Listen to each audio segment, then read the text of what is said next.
In this episode, we're celebrating a very special anniversary.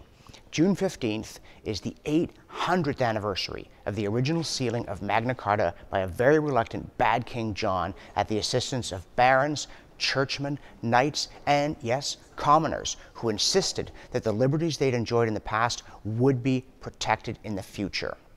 Now, Magna Carta is touring Canada thanks to the good folks at Magna Carta Canada and the generosity of Durham Cathedral, who have loaned a 1,300 exemplar of Magna Carta and of its companion, Charter of the Forest. Now, this is an interesting one. It's the last one to have the royal seal, because in 1297, Magna Carta was incorporated into statute law. But this one is identical to that one. Durham does have a very rare 1216, but it was too fragile to travel. Even the 1300 had to be unfolded so carefully, it took a week just to get it open to ship it.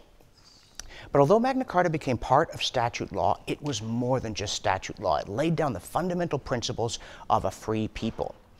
Now, the exhibit is here at the moment in the National Capital Region, the Canadian Museum of History. It's going to tour the country. It's going to be in Winnipeg, it's going to be in Toronto, it's going to be in Edmonton. And I strongly urge you to go and see it. It's worth seeing partly because Magna Carta Canada has put on a good show. You can see some of the exhibits here. There are also interactive displays, there are educational resources, and of course there are the original documents themselves, over 700 years old. Well worth looking at.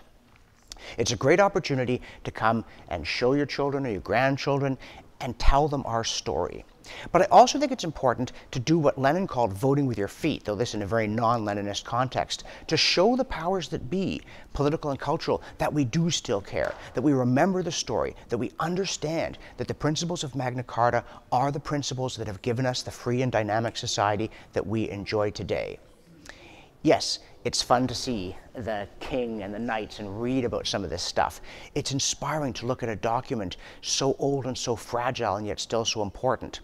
But we also need to remember that the principles themselves are fragile. If we don't stand up for them in our day, as those heroes did in 1215 and on through the centuries, they will cease to be the basis of our system. And if that happens, it will all slip through our fingers. So please, come and see the exhibit, have fun, learn something, and stand up for what you believe in.